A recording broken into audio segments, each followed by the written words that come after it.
Bagaimana cara kita menanggapi musibah yang berat? Jelaskan. Hampir 2 jam mana ngomong dari tadi, Mas. Antum tanya lagi tega, antum mau mana? Ya sudah, sampaikan sudah semua, betul? Masya Allah. Ya, semoga Allah kasih hidayah, insya Allah. Ustadz, misalnya ada kiai mengajarkan kesyirikan kepada orang awam, tapi dia tidak melakukannya, apakah dosa yang didapatkan sama dengan dosa syirik? Ya iyalah kalau syirik yang diajarkan. Kalau saya sih nggak berbuat syirik, kata Pak Kiai gitu. Tapi kalau anda pengen sukses, kalau bisa sih ambil tulang kering mayit tanam depan rumah. Oh, dia enggak, cuma ucapannya ngajarin syirik. Orang yang menunjukkan kepada kemaksiatan si pelaku melakukannya, dosa si pelaku, dosa orang yang menunjuki. Wallahu a'lam. Ya. Misalnya ada kiai mengajarkan kesyirikan kepada orang awam, tapi dia tidak melakukannya, apakah dosa yang didapatkan sama dengan dosa syirik? Sama. Iya, sama, karena kesyirikan yang dicontohkan, ya kan? Makanya ini berbahaya sekali nih.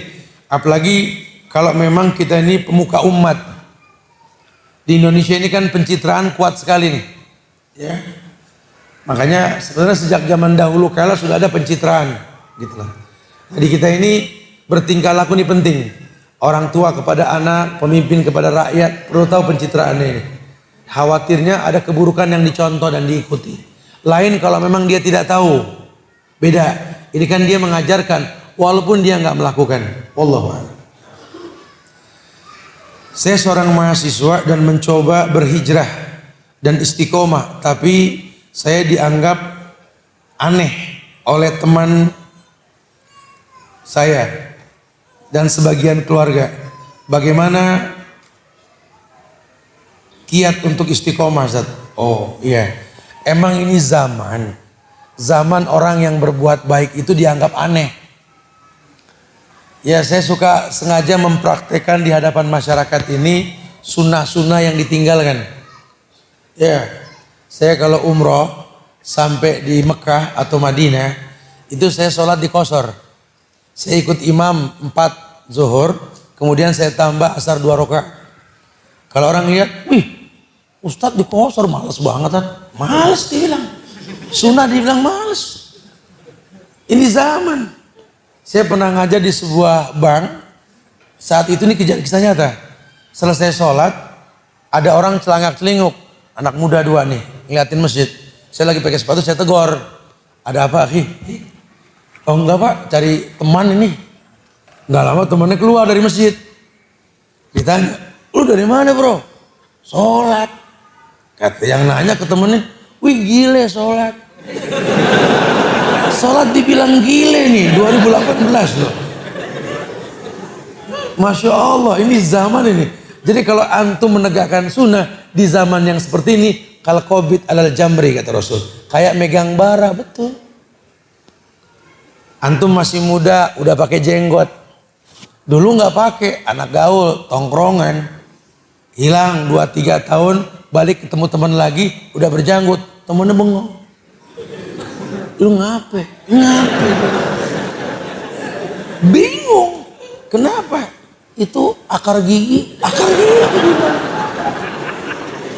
keluar. Ya kalau ustadz-ustadz sekarang sih agak aman ya. Kami sejak tahun 2004-2005 mengajar. Dulu masuk ke instansi, itu pasti difoto kami dulu. Saya pengajar 54 instansi di Indonesia ini, dulu seperti itu. Masuk itu udah foto kanan, foto kiri, Masya Allah.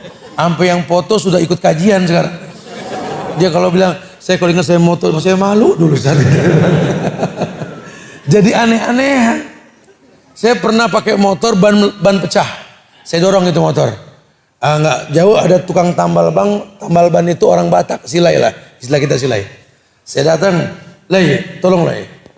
Ya, sambil ditambal, dia ngeliatin saya, mungkin saya berjenggot kali ya. Kenapa ente? Itu berapa lama itu bang? Wah, kalau lama saya lupa lah ya berapa lama lah. Kenapa emang? Emang harus berjenggot bang? Ya orang laki harus berjenggot. Ente agamanya apa? Si Kristen. Yesus bewok. Saya bilang begitu. Urusan apa sama bewok? Iya, cuma saya pantas nggak bang ya? Begini aja lah. ente merenung sebentar coba. Ente bayangin singa. Tahu singa? Iya bang. Singa kan gondrong tuh. Kalau bawahnya dicukur cupu gak? Iya bang ya. Begitu saya bilang. Udah terusin dah. Tambal ban. Jadi ente ini harus pede ya. Islam ini asik. Jangan dibikin ruwet. Harus tegas ya. Jadi kalau enggak kita dikucilkan sama orang. Udah nggak apa-apa lah wong emang. Ini anak muda pakai jenggot dilipet takut nggak laku. Bagaimana? Ya Allah. Subhanallah, bangga dengan sunnah. Ulama semua berjanggut, betul? Kecuali ulama sekarang pada dicukur jenggotnya, betul? Takut kayak tusuk sate katanya. Ya, bahkan sampai saya kaget Hasyim Asy'ari jenggotnya dicukur, masya Allah. Ajib betul, kenapa? Pimpinannya benci sama jenggot sekarang. Sampai segitunya. Sebutkan satu ulama yang tak berjenggot, sebutkan. Semua berjenggot. Kita punya ulama-ulama hebat dari Pangeran Diponegoro, Tuanku Imam Bonjol, Teku Umar, Sultan Hasanuddin, Syekh Muhammad Toha dan lain sebagainya. Wallahi semua berjanggut karena mereka menegakkan sunnah. Wasus sawarib wafuliha. Tipiskan kumis, panjangkan janggut. Jangan takut dibilang aneh. Yang aneh yang nggak menegakkan sunnah. Anda pakai pakaian yang syar'i dibilang aneh. Yang aneh yang nggak paham syar'i. Ayo bangkit anak muda, bangga dengan sunnah. Makanya sejarah dipelajari. Jangan keduluan masuk pahlawan-pahlawan superhero hayalan kufar itu. Saya pegel banget Pak. Anak sekarang ya itu lebih kenal yang namanya Robin Hood ketimbang Sa'ad bin Abi Waqqas, betul? Mereka lebih kenal yang namanya Rambo 1-4, Rambo bohong. Yang nggak pernah kalah perang namanya Khalid bin Walid, betul? Masya Allah, anak sekarang jarang paham. Ini yang jago pedang bukan Zoro, Ali bin Abi Thalib, Hamzah menebas musuhnya langsung. Mereka nggak ada yang paham. Malah dimasukin dengan keanehan-keanehan. Bapaknya ngaji di pesantren, ibunya ngaji di pesantren, kakaknya di pesantren. Anak yang kecil pakai baju siluman kawa-kawa. Spiderman, betul. Siluman kampret, Batman. Heran, ada aja yang beli itu ya. Ini terjadi bukan tidak.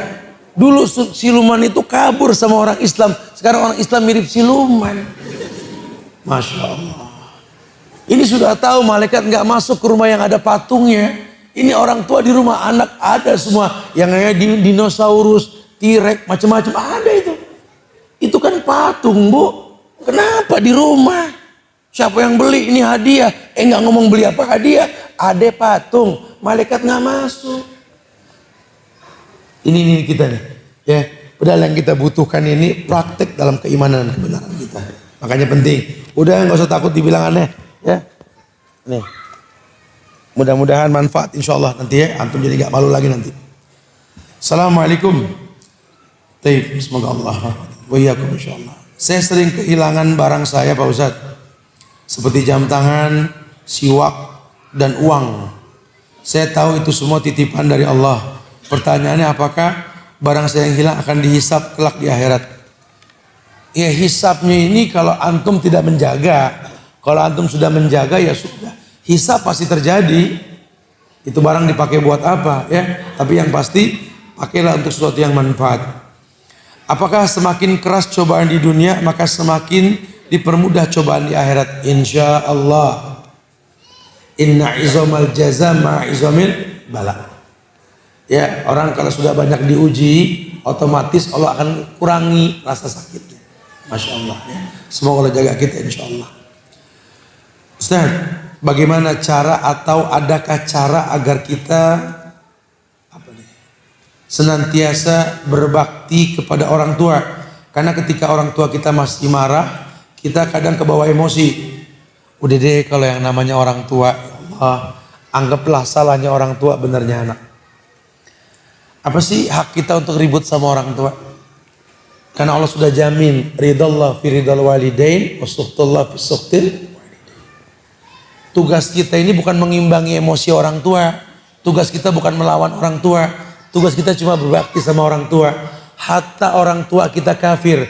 Wa in jahadaka ala an tusrika bi ma laysa laka bihi ilmun fala tuti'huma wa sahibhuma fid dunya ma'rufa.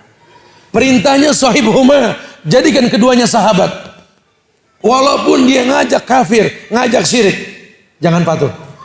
Tapi jadikan dia sahabat. Masya Allah. Tetap bersahabat sama orang tua.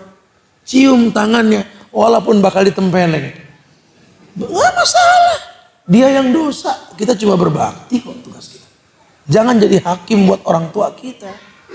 Pak, Bu, Dek, andai kita bisa memilih, kita akan minta sama Allah, ya Allah, jadikanlah ayahku itu adalah Rasulullah Sallallahu Alaihi Wasallam.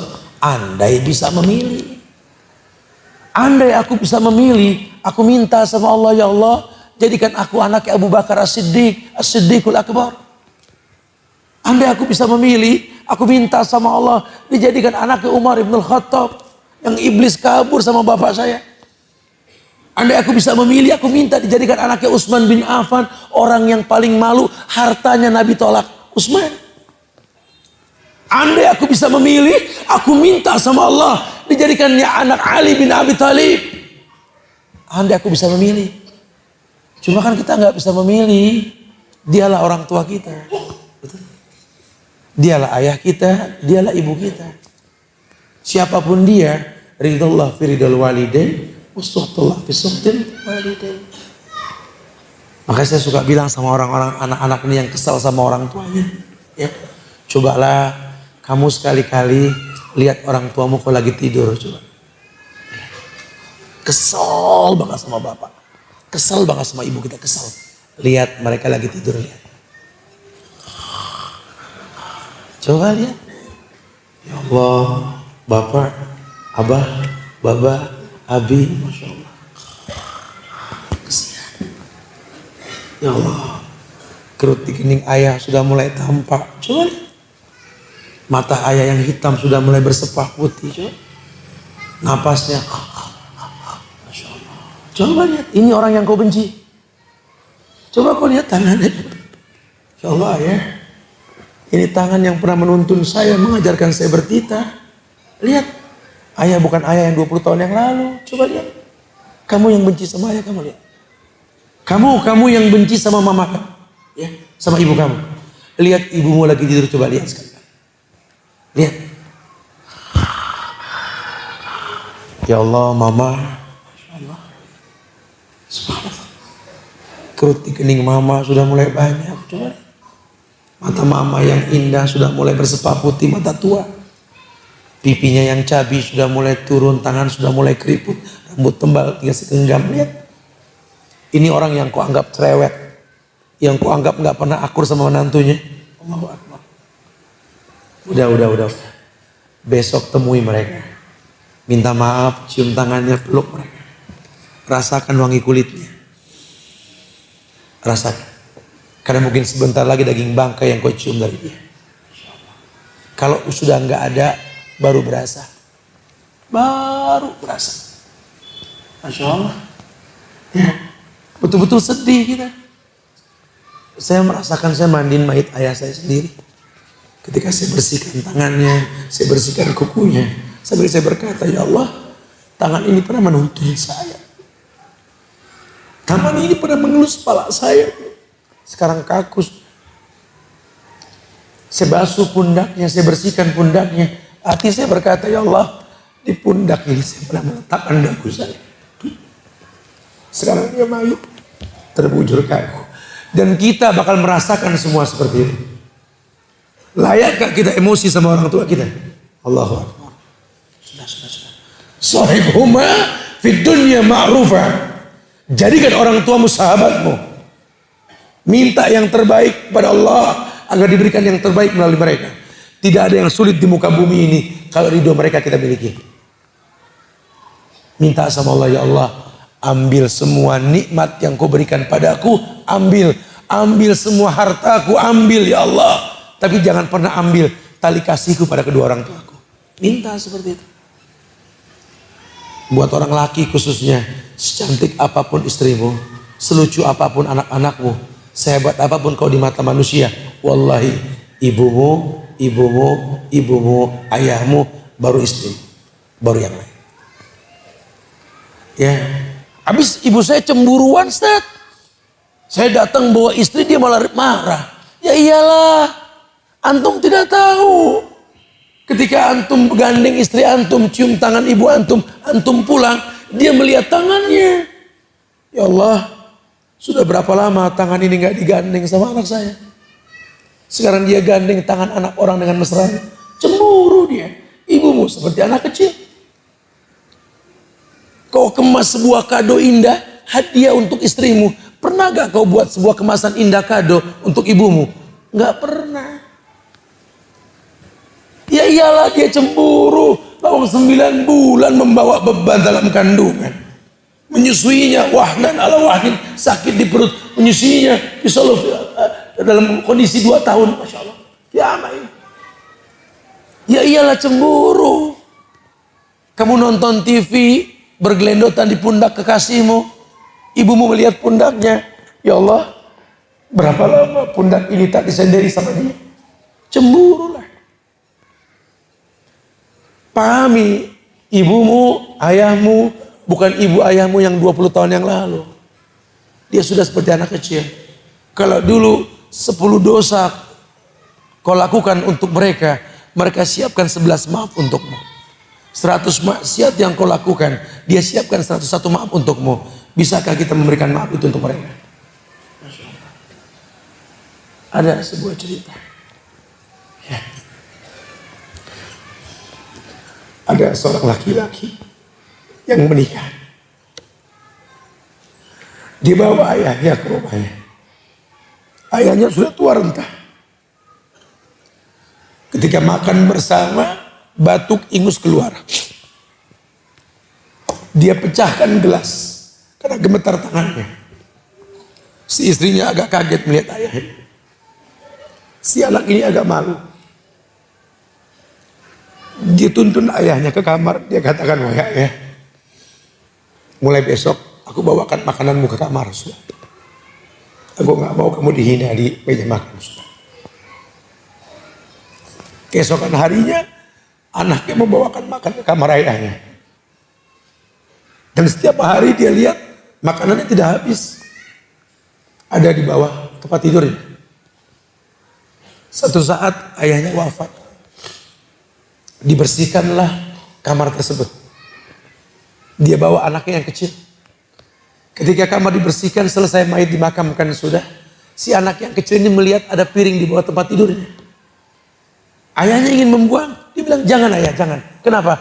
Ini untuk aku kasih ke ayah. Kalau ayah sudah tua nanti. Orang tua tidak butuh harta kita.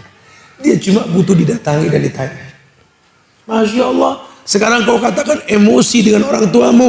Wallahi, bertobatlah. Tak ada artinya hidup tanpa ridho mereka. Masya Allah. Ini antum kasih sama orang tua antum. Kirim salam dari Ustaz Subhan nanti ya. Semoga Allah muliakan antum dan orang tua antum. Insya Allah. Barakallahu fiik. Masya Allah. Assalamualaikum. Semoga Allah menjaga. Wa iyyakum insya Allah. Ustaz, hukum berjabat tangan suami istri, om atau bibi, saudara dan ayah. Kalau bukan mahramnya, Rasul mengatakan ditancapkan paku di atas kepala sebesar gunung, lebih dia sukai ketimbang bersentuhan dengan yang bukan mahram. Antum harus tahu tentang mahram ini, ya. Allahu a'lam. Ustaz, akun sosmed teman saya dibajak orang dan dia bingung untuk mencoba menghapus foto-fotonya yang ada di akun tersebut karena fotonya memperlihatkan auratnya. Bagaimana solusinya? Fattaqullaha mastata'tum, bertakwalah semampunya. Kalau antum terzolimi dan antum tidak tahu bagaimana cara mengklarifikasi permasalahan tersebut, maka hukum dikembalikan ke Allah. Ya, antum tidak berdosa. Pelajaran buat antum ke depannya, jangan taruh foto di akun sosmed. Apa sih manfaatnya? Tidak ada manfaatnya. Antum foto betekuk begaya, nggak nambah ilmu antum. Ya, jangan. Sudah ada pelajaran seperti itu, jangan mengulang. Nasihati buat yang belum terjadi. Baik, ya, ya. Ustadz, bagaimana cara menyikapi keluarga yang menjauhi kita hanya karena manhaj saja? Sunnah bertolak belakang dengan keluarga yang masih mempelajari dan mendalami Islam Nusantara. Karena sampai kapanpun, ya, kebenaran itu selalu ada penghalangnya. Tapi antum nggak usah takut. Nabi tanamkan kekuatan ini kepada anak kecil sejak kecil. Ya gulam, annal ummata law ijtama'at ala yadurruka la yadurruka illa bisyai. Ya, kayak anak kecil kata Rasul. Seluruh manusia berkumpul untuk menimbulkan mudarat sama kamu. Demi Allah, tidak ada yang memudaratkan kamu kecuali izin Allah. Jadi nggak usah takut. Tidak usah takut. Allah muliakan kita insya Allah. Wallahu a'lam bishawab. Bagaimana sikap saya kepada istri yang melarang mengikuti pengajian? Padahal selama ini saya ikut pengajian hanya seminggu sekali dan tablik akbar sekarang adalah yang kedua. Iya, nggak apa-apa dia ngelarang, tapi antum jangan nurut gitu loh.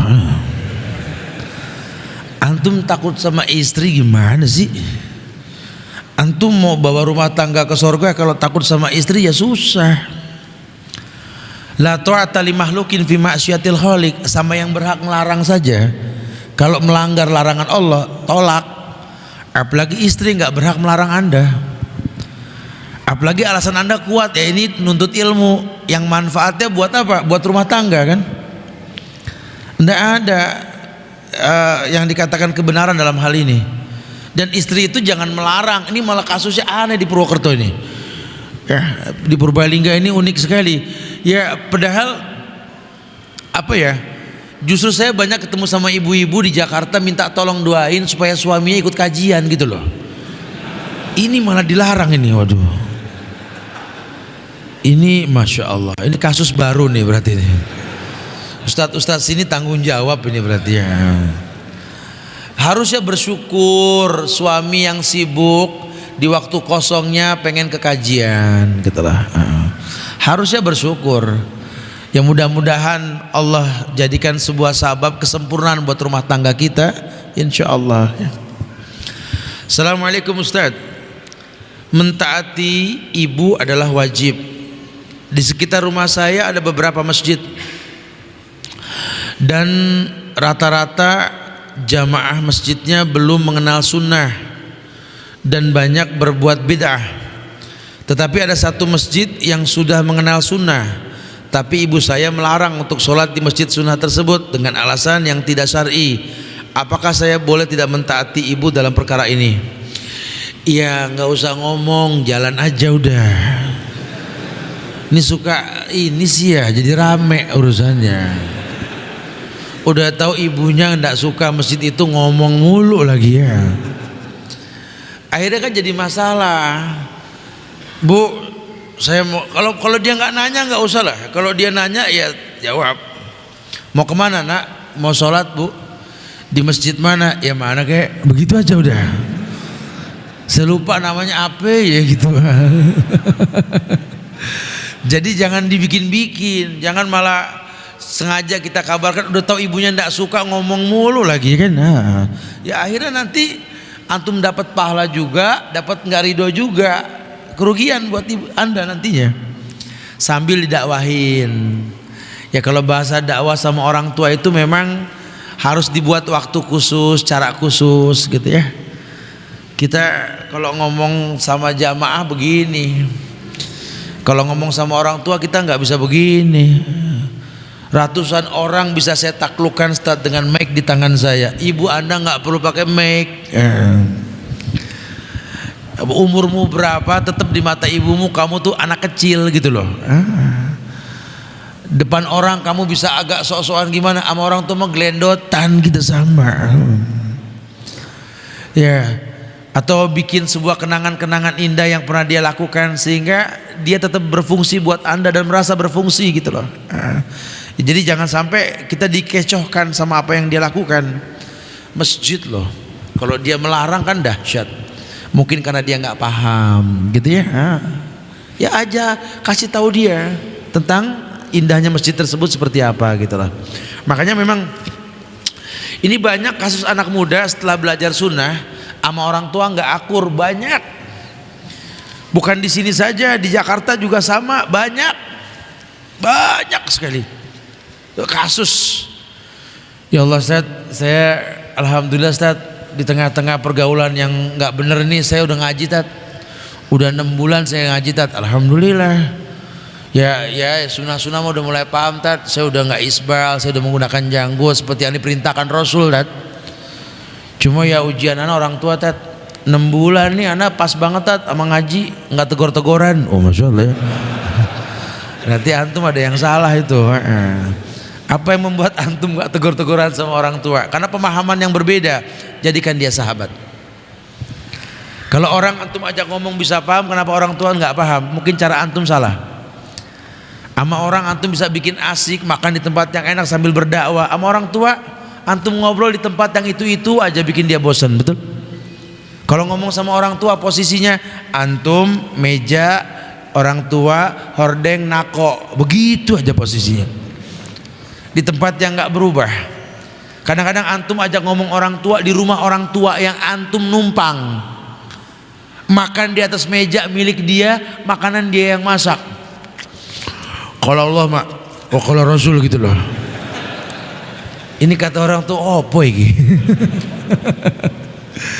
Anda belum memberikan keuntungan buat dia. Kata Rasul tahadu tahabu, saling memberi hadiah timbul cinta. Hadiah apa yang antum telah berikan sama dia? Coba bikin dia seneng sama antum sehingga sampai dakwah. Harusnya seperti itu gitu loh. Sama orang tua udah jangan ngomong dakwah dulu, kasih hadiah. Apa yang dia mau turutin, berikan yang terbaik. Jangan tanggung-tanggung. Nanti orang tua mah ya Allah, anak nggak betul saja dia sayang, apalagi anak betul, kan begitu. Cuma memang cara kita ini yang membuat dia nggak paham kalau anaknya betul gitu loh ya. Allahu a'lam. Ustadz, bagaimana dengan orang yang nggak punya anak? Bagaimana ia mendapat doa? Siapa yang mendoakan? Allahu Akbar. Bahkan istri Rasul banyak yang nggak punya anak dari Nabi, betul? Salah satunya siapa? Aisyah radhiyallahu anha. Dipanggil siapa Aisyah? Ummu Abdillah, ibunya Abdullah. Siapa Abdullah? Ponakan anaknya Asma binti Abu Bakar. Ternyata ponakan itu anak. Makanya yang nggak punya anak ya sedikit hisap, enteng. Deket sama ponakan gitu loh. Sama ponakan jangan jaim. Oh, sama orang seru sama ponakan kenapa? Ini nemen nanti sama kita. Bikin asik gitu loh. Jadi sahabat ponakan gitu loh.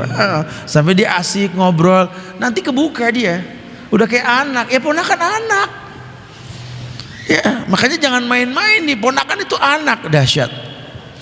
Ya, jadi jangan kita pesimis, nggak apa-apa. Memang takdir mau bilang apa?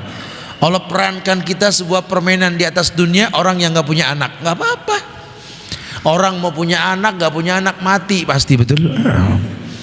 Entengin aja sudah. Ya yang penting ini kita dekat ponakannya anak gitu loh. Waduh, ini nulis surat ini kalau begini nih.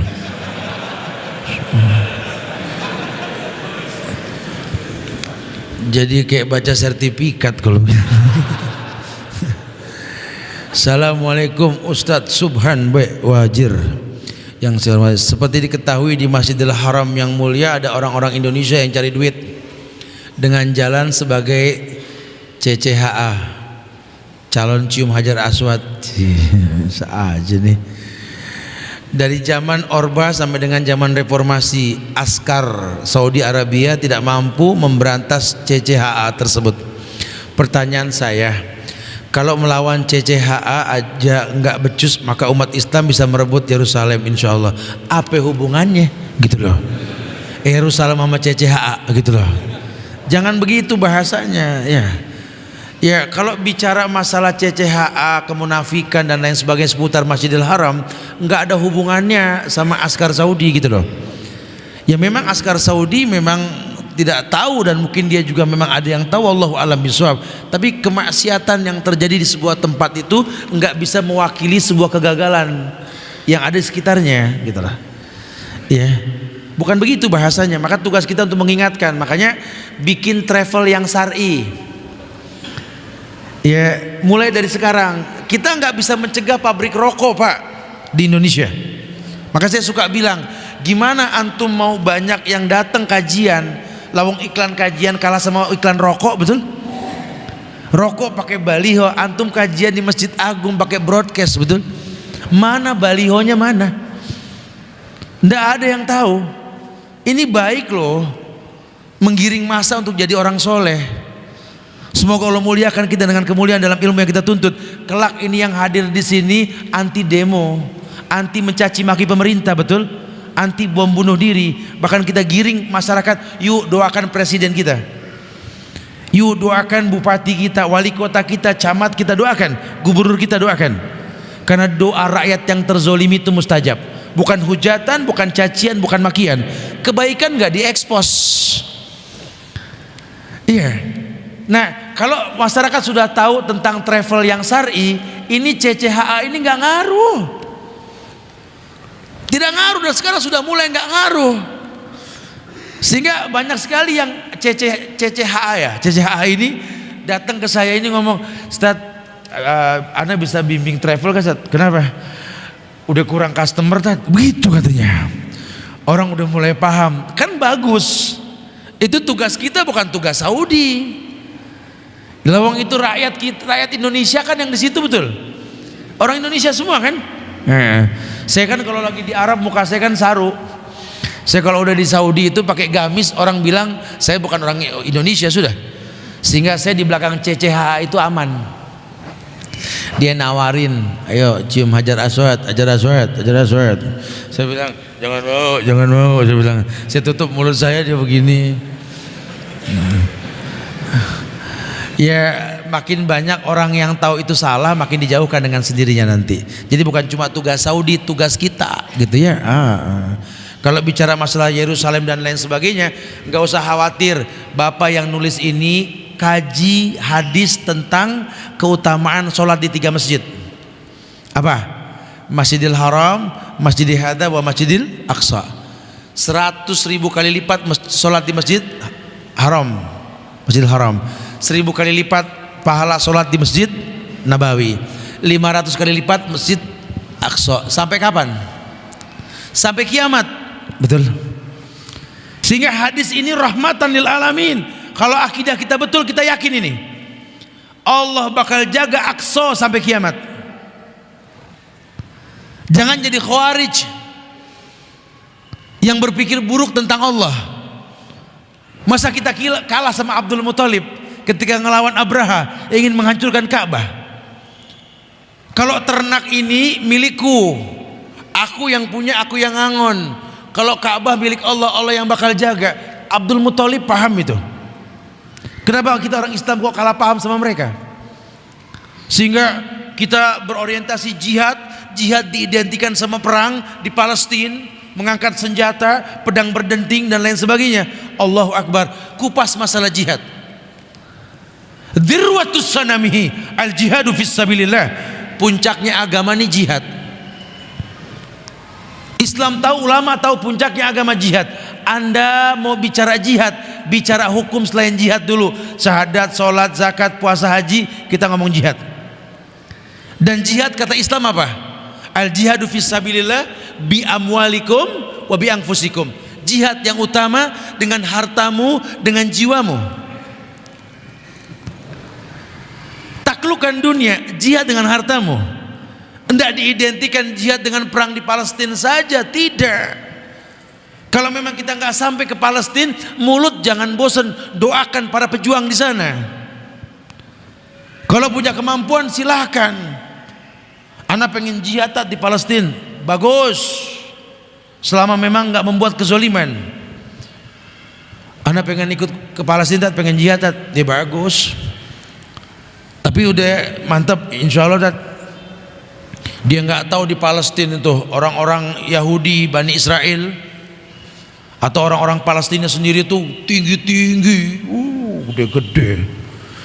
Cuacanya juga ekstrim, dingin, panas, salju. Palestina dahsyat. Antum datang modal semangat, badan segini gitu loh. Jihad belum bangkis mula. Antum tuh bikin ruwet urusannya di sana gitu loh. Modal sabuk pengaman anti tembak dari guru antum pengen jihad, innalillah. Ya ndak bisa. Ya betul-betul berilmu. Kalau antum sanggup datang ke sana. Tapi yang lebih dari itu pun banyak. Makanya ketika ada seorang pemuda datang ke Rasul, ya Rasulullah, libatkan aku dalam jihad bersamamu. Pemuda yang keker, jago memanah, pandai berpedang, pandai naik kuda. Pemuda layaklah berjihad. Izinkan aku perang bersamamu ya Rasul. Kata Nabi, mau perang? Mau. Punya orang tua gak? Punya. Berbakti? Begitu kata Rasul. Lawang ini sama orang tua gak akur, sama mertua diem-dieman mau jihad gitu loh. Ya gak bisa. Allah kasih kemenangan buat orang yang layak. Makanya 3/4 dunia di tangan Umar bin Khattab. Bukan Umar tuh giant. Emang Umar tinggi. Syiar Alaman Nubal mengatakan kalau Umar bin Khattab duduk di atas kudanya, kakinya nempel ke tanah, tinggi. Tapi tetap dia bukan giant. Dia lelaki yang bertubuh tinggi, berkulit putih pucat, berbadan kurus, mata sayu. Dijabarkan bahwa matanya sayu karena kurang tidur banyak tahajud. Kulitnya pucat pun karena banyak begadang. Badan kurus karena banyak puasa. Tapi kalau Umar sudah melangkah 100 langkah sebelum tujuan, iblis kabur. Umar lain sama kita, tiap langkah bareng setan, punya ide aja gitu loh. Nah, ya mau nyampe gimana kita? Jangan begitu bahasa agama gitu loh ya. Ya Allah yahdina insyaallah. Makanya mudah-mudahan ini semangat antum ini ya betul-betul bisa menginspirasi semuanya ini untuk mengerti bahwa CCHA itu salah. Yuk rakyat Indonesia, masyarakat di seputar Purwokerto, Purbalingga, Kebumen dan lain sebagainya, doakan rakyat Indonesia yang begini nih di Saudi. Semoga Allah kasih hidayah buat mereka. Karena nama baik negeri kita dirusak sama orang-orang yang seperti ini kan. Mudah-mudahan tidak ada lagi bangsa Indonesia yang seperti inilah insyaallah ya. Tanpa dihujat, tanpa dicaci, doakan mereka itu lebih baik buat kita. Nabi Muhammad dijadikan seorang rasul di usia 40. Hikmah apa yang didapati dari ketetapan Allah tersebut? Panjang sekali ini urusannya nih ya. Tapi yang pasti ada masyiahnya Allah, bahwa umur 40 itu bentuk pendewasaan. Dulu ada Darun Nadwah. Dulu orang-orang Quraisy ketika Islam belum sampai kepada mereka pun, mereka punya kelompok orang-orang yang berusia 40 untuk membahas sebuah masalah. Karena orang-orang dulu meyakini umur 40 itu cukup dewasa untuk berdialog sesuatu yang bermanfaat. Wallahu alam bisawab. Si pengarang buku itu pun menjelaskan hikmah Allah berikan umur 40 Rasul menjadi Rasul karena sudah matang ya, betul-betul beliau menjadi orang yang layak untuk ditiru dan dicontoh. Sehingga umur 40 itu masa transisi di mana orang betul-betul bisa menggiring dirinya untuk baik. Walaupun tidak bisa kita katakan 40 itu penentuan Ustaz, mau baik-baik mau enggak begitu. Karena terbukti kok sahabat Nabi Abu Quhafah. Siapa Abu Quhafah?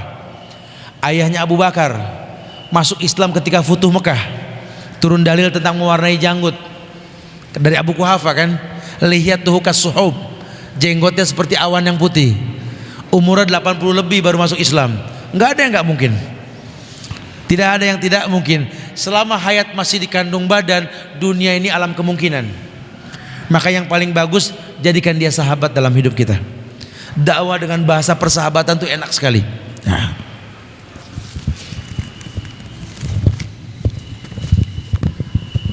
Assalamualaikum Ustaz, taat pada mertua apakah sama hukumnya pada ortu? Jazakallah. Ya memang nggak bisa dibandingkan, tapi mertua itu mahram sampai kapan juga, betul. Antum bercerai dengan istri, ini mertua tetap nggak ada istilah kata hilang mahram, tetap mahram sampai kapan juga. Cuma memang orang mertuamu bukan orang tuamu, beda. Tapi berlaku hukum mahram. Nah, sehingga berbakti kepada kedua mertua kita ya seperti kepada kedua orang tua kita, cuma tetap jangan pernah orang tua kita terkalahkan sampai kapan juga, gitulah.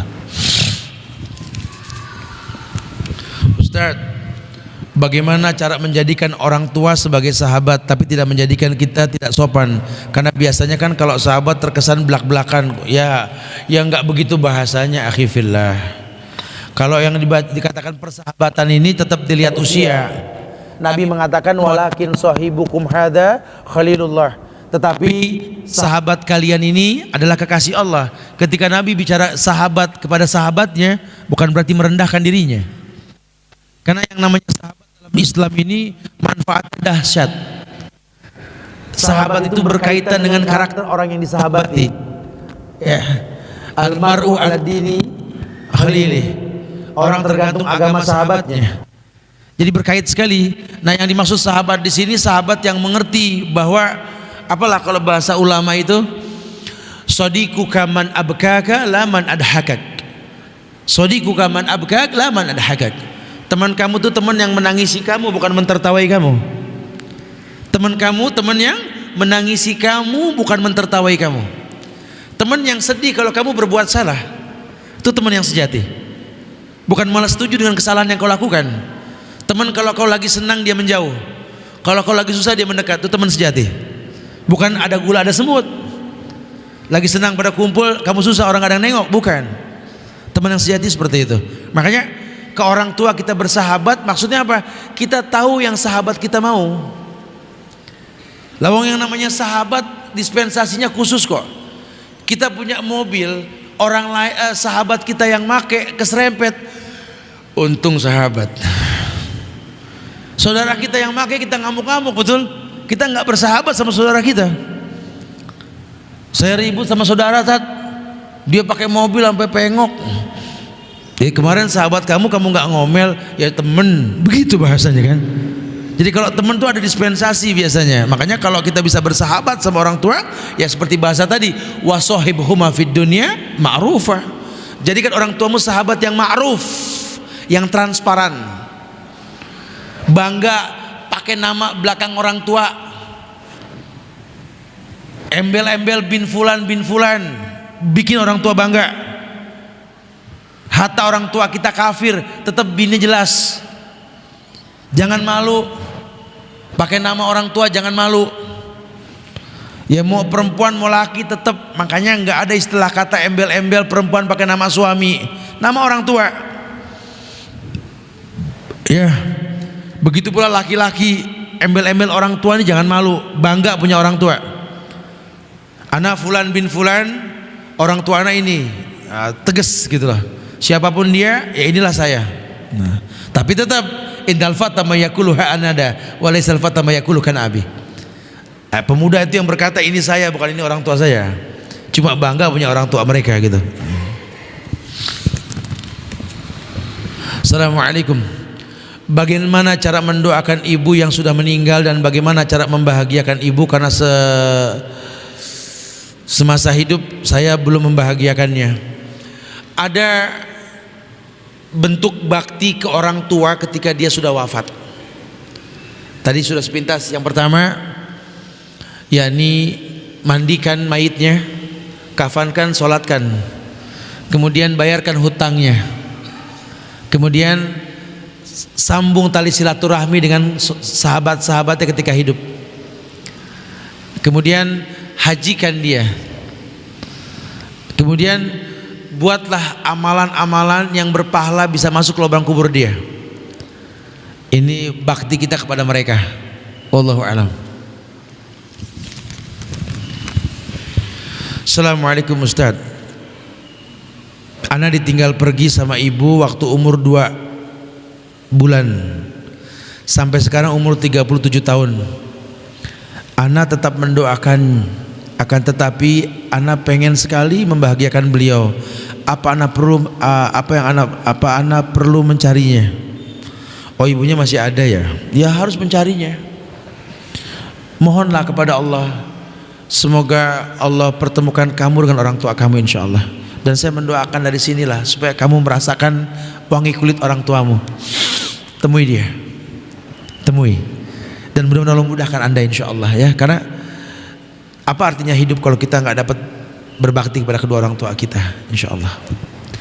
Wallahu a'lam bishawab. Assalamualaikum Ustaz, mau tanya, aku ingin bercadar namun suami tidak mengizinkan, bagaimana solusinya? Saya pahami yang namanya cadar itu, niqab itu tidak wajib, tapi mustahab, sangat disukai. Kalau perempuan dikatakan aurat dalam Islam, semuanya aurat kata Nabi kecuali muka dan telapak tangan. Betul? Kecuali muka dan telapak tangan, bukan aurat. Berarti kaki itu aurat, harus dipakein kaos kaki, betul? Padahal kalau boleh jujur, jempol kaki perempuan yang bagus.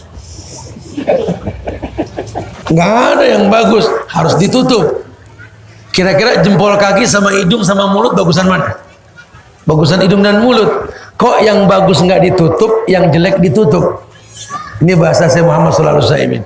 Jadi alangkah baiknya bapak sebagai suami bersyukur punya istri mau berhijab. Kalaupun suami belum mengizinkan, ibu nggak usah kesel. Dakwahkan dengan baik. Pak, biarlah saya dandan untuk kamu saja, tidak untuk yang lain. Atau mungkin si suaminya masih belum paham, masih suka mempertontonkan istri di hadapan teman-temannya. Dayus, beda bab nantinya. Nah, tapi hukum asalnya memang tidak wajib. Jadi nggak berdosa kalaupun tidak menggunakannya. Pun suami yang akan menanggungnya nanti kalau terjadi fitnah. Wallahu a'lam bishawab. Oh ya, afwan Ustaz, tadi disebutkan 3 karakter penghuni surga. Qaribin, ini perempuan tuh ya, cerdas, dia paham. 3 karakter penghuni surga memang saya bahas cuma 1. Karena saya ingin menegaskan bahwa banyak di daerah ini orang ngedalamin agama nggak bisa bergaul. Ini yang kita nggak pengen. Karena karakter penghuni surga itu justru gaul. Dalam sebuah riwayat Tirmizi, Rasul pernah bersabda, al-mu'minul ladzi yukhalitun nas wa yasbiru ala ma'adahum afdalu minal mu'minil ladzi la yukhalitun nas wa la yasbiru ala ma'adahum. Orang beriman yang bagus imannya mau bergaul sama orang yang kurang baik imannya, dan dia bersabar ketika bergaul dengan yang tidak baik imannya, lebih mulia ketimbang orang beriman yang tak mau bergaul. Rawahu Tirmizi. Insyaallah ada hadis tentang suruh bergaul. Kemudian yang kedua sifatnya hayyin. Karakter penghuni surga yang kedua hayyin. Hayyin itu artinya lembut. Tapi yang terjadi, bapak kalau sudah ngaji sama istri galak, sama anak galak, sama teman baik, senyum sama orang, nggak pernah senyum sama orang rumah. Hayyin, lembut. Ibu juga sama teman-teman arisan senyum, ketawa geli, sama orang rumah nyureng. Katanya Islam, katanya penghuni surga, mana? Hayyin. Harus jadi orang yang lembut, gampang kenal, baik, ramah. Sahlin. Karakter yang ketiga sahlin. Apa sahlin? Mudah. Mudah. Mudah sekali. Sahlin. Tidak ada yang sulit. Mau nagih hutang, orang yang berhutang belum punya uang. Saya belum ada, saya minta. Oh ya sudah. Jangan dipikirin. Semoga digampangkan rezekinya ya. Sahlin. Ke masjid, sendal ketuker. Ada yang sama beda nomor, nggak kesel. Aduh, kok ketawa sendal ketuker? Iya pasti ntar balik lagi lah. Lawang saya 43, dia 41, pasti kan gak enak kayaknya. Salin, nggak ruwet. Ini ada orang yang belum paham agama, di tengah-tengah orang yang ngerti agama, udahlah, diambil gampangnya saja. Jangan langsung bicara fikih, bicara akidah aja dulu. Karena banyak orang belum ngomong akidah, sudah ngomong fikih, ya ribut. Akhirnya rusak, agama jadi rusak. Itu nggak diperbolehkan. Allah. Assalamualaikum Ustaz. Seandainya suami kita yang meninggal, jika kita mendoakan, apakah doa istri bisa sampai kepada suami? Jangankan istri ke suami, doa orang Islam kepada orang Islam lainnya sampai. Tapi yang rekomendasi itu doa anak ke orang tuanya, atau ridho suami kepada istri. Ya. Sampai Bu. Bagaimana jika kita pilih-pilih ustadz sama-sama sunnah saat kajian dengan alasan ustadz A bikin ngantuk, ustadz B bikin bagus penyampaiannya? Ya nggak apa-apa juga, hak. Ana tiap bulan di Madinah itu banyak syekh.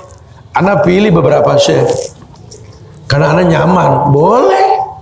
Syekh Abdul Muhsin Al-Abbad, Syekh Abdul Razak, Syekh Ibrahim, boleh. Lawang enak emang. Kenapa nggak di sini saat agak ngantuk saya? Betul memang. Boleh Syekh.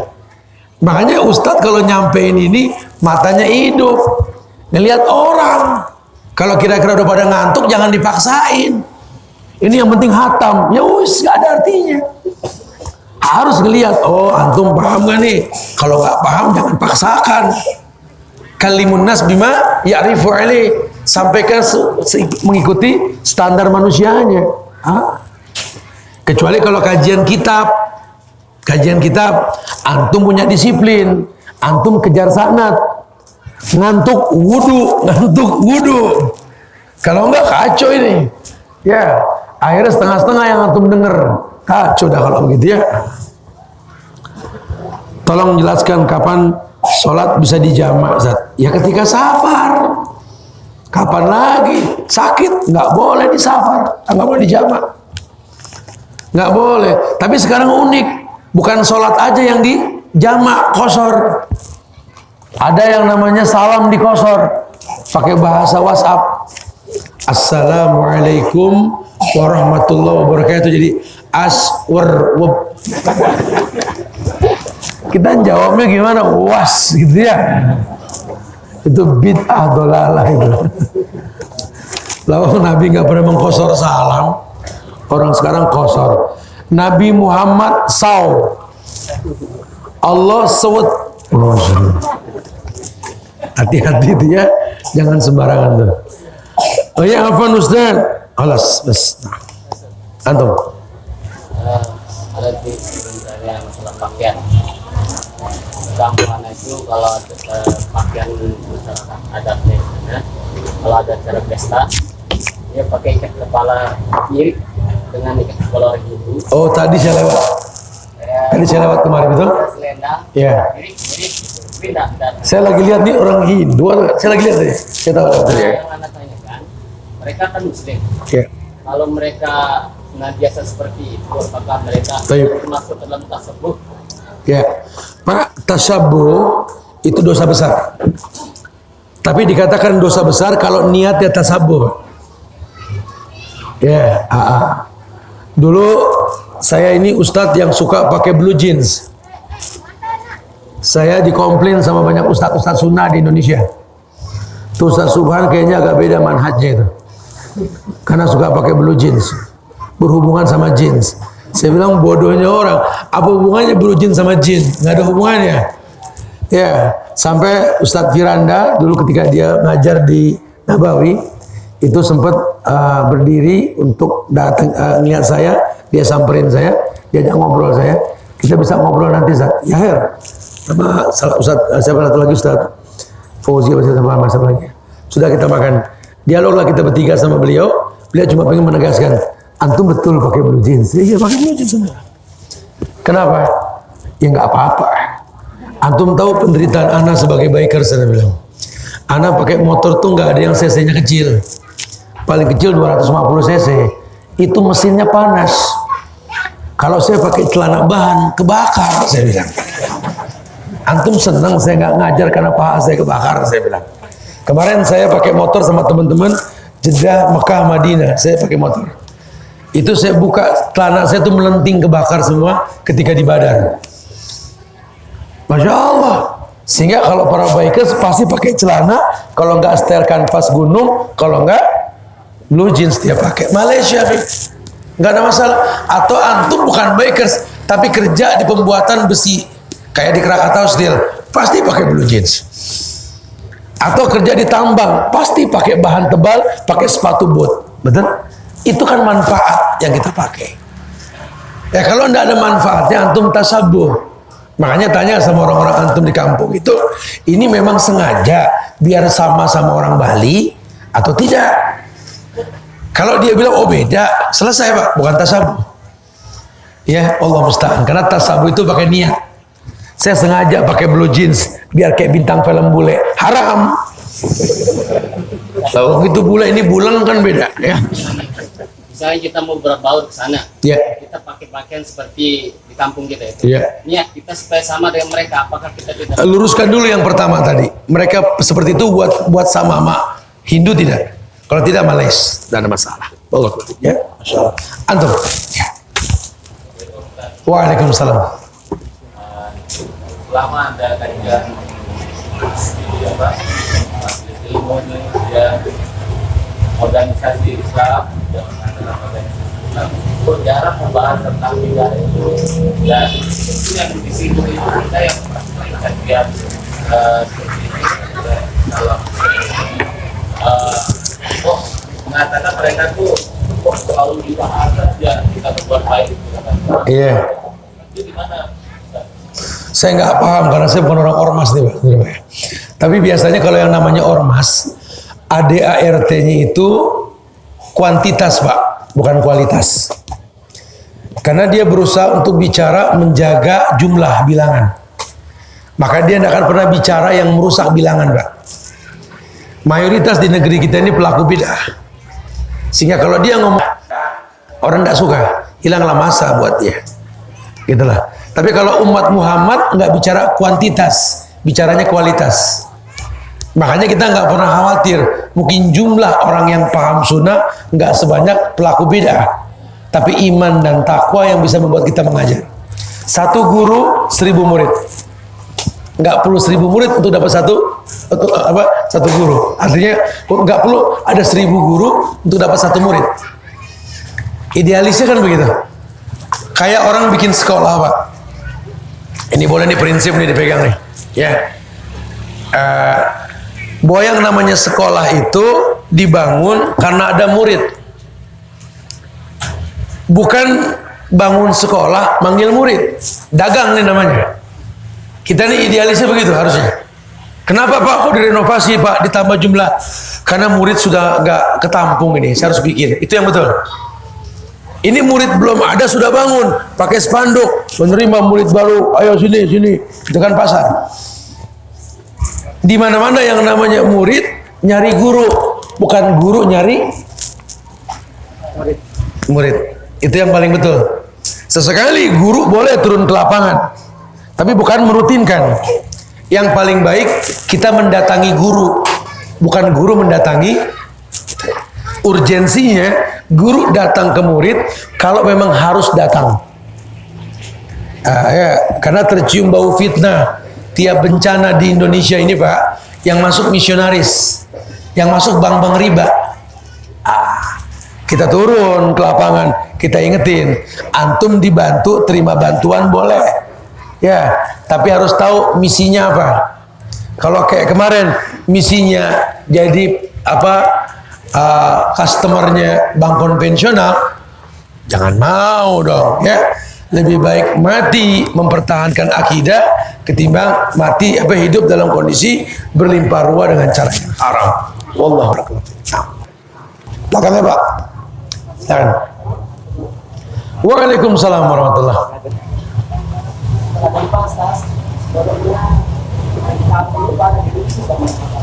Iya.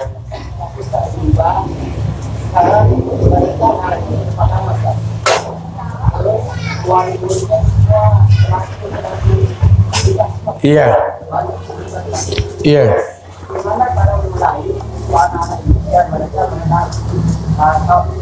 Taib, barakallah.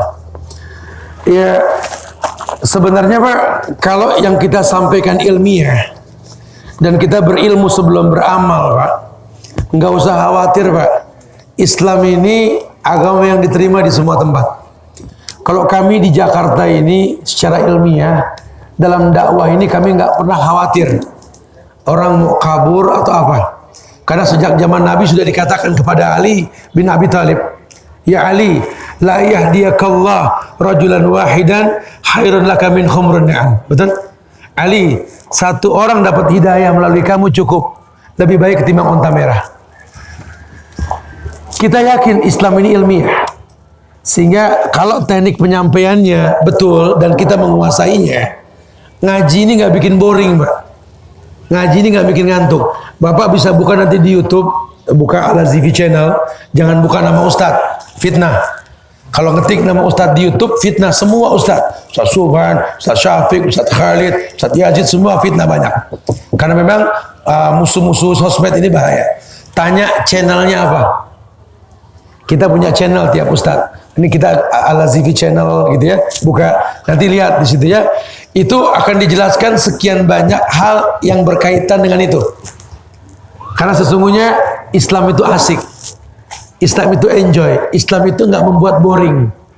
Sekarang anak-anak muda, saya berjalan sama teman-teman dari Aceh, Banda Aceh sampai ke Maroke. Itu ribuan anak muda kumpul tiap kota. Semua sudah belajar sunnah. Cuma praktek yang dilihat kita lihat di media dan sosmed ini, kayaknya sunnah nggak diterima, Pak. Yang banyak followersnya ini ustadz-ustadz bid'ah, pelaku kesyirikan dan lain-lain. Itu kan komputer yang milih, kenyataannya tidak. Saya dari tadi ngajar ini, wallahi saya nggak ngeliat ada yang merem. Saya suka jahil, ngeliat yang merem saya suka ledekin. Saya dari tadi iseng nggak jahil, saya bilang. Kenapa? Karena kita connect, nyambung bahasanya, walaupun berbeda suku, ilmiahnya sama, Pak. Anak-anak ini bakal datang dengan sendirinya ketika dia tahu ngapain dia datang, manfaatnya apa. Itu yang paling penting. Makanya uslub dakwah ini untuk para dai perlu. Ya, seperti di Bogor tuh Ustadz Yazid bikin tadribud du'a. Ustadz Abdullah Zain juga bikinnya di daerah Purbalingga dan beberapa titik. Ustadz perlu sound ke sana. Jangan cuma ngutak di sini aja, Pak. Ya, kita cariin dana buat ustadz-ustadz yang mau datang ke acara-acara yang wajib datang. Syekh datang, ini datang, supaya tuker-tukeran cara. Itu penting sekali, ya. Wallahu a'lam bishawab. Barakallahu fiik. Assalamualaikum Ustaz. Saya pribadi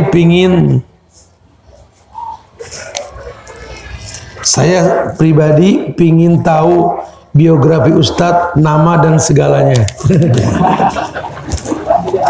Apa biografinya tanya si Alvin aja nih ya, yang megang jadwal saya nanti. Panitia tanya langsung. Saya malu ngomongnya, ya. Tapi yang pasti nama saya Muhammad Subhan bin Umar bin Abu Bakar Bawazir bin Umar bin Abdurrahman bin Muhammad, ya. Sehingga saya ini keturunan dari Bawazir, ya. Bawazir yang sampai kepada Bani Abbas, ya, silsilah sampai ke sana. Tapi saya ini besar di Jakarta. Dulu saya sekolah di Darussalam Gontor Ponorogo. Saya duduk di beberapa majelis para masyayikh hingga sampai saat ini. Untuk lebih detailnya tanya langsung ya. Saya malu ngomong tentang saya kerja di mana, saya malu. Ya. Ustadz, mohon jelaskan tentang Wahabi. Saya bukan Wahabi, saya nggak tahu. Saya bukan Wahabi, tanya sama yang Wahabi. Jangan Wahabi, betul?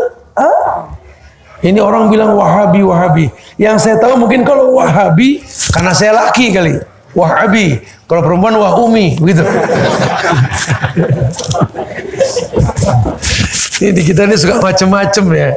Orang kalau sudah berjenggot, tidak cemong, tanah cingkrang, sudah ngomong sunnah, Wahabi. Karena semuanya ustadz, nggak ada yang ustazah, betul? Kalau ustazah Wahumi, sama tadi kan. Wallahu a'lam bishawab. Ya, yang pasti Islam bukan Wahabi.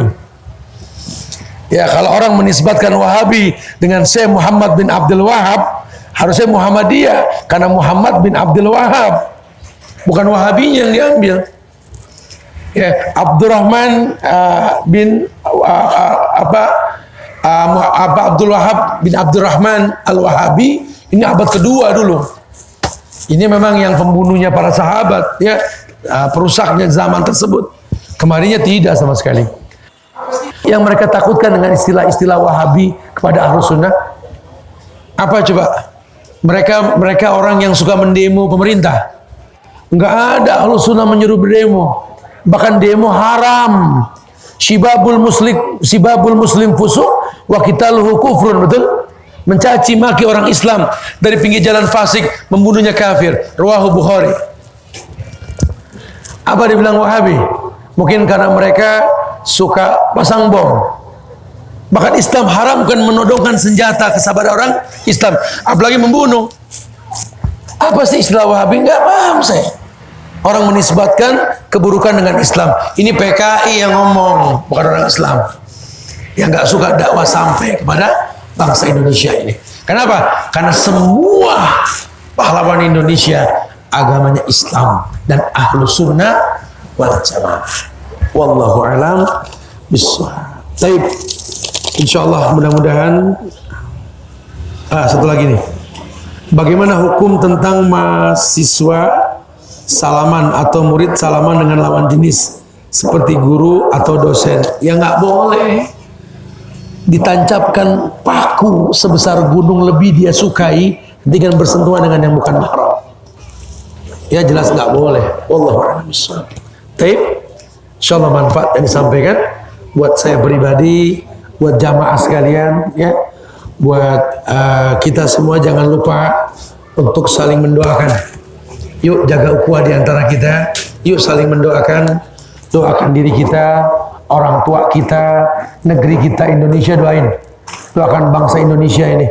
Semoga Allah berikan pemimpin yang baik, pemimpin yang takut akan azab Allah. Dan Allah berikan kemuliaan buat pemimpin kita dalam bentuk hidayah, insyaallah. Insyaallah manfaat yang disampaikan.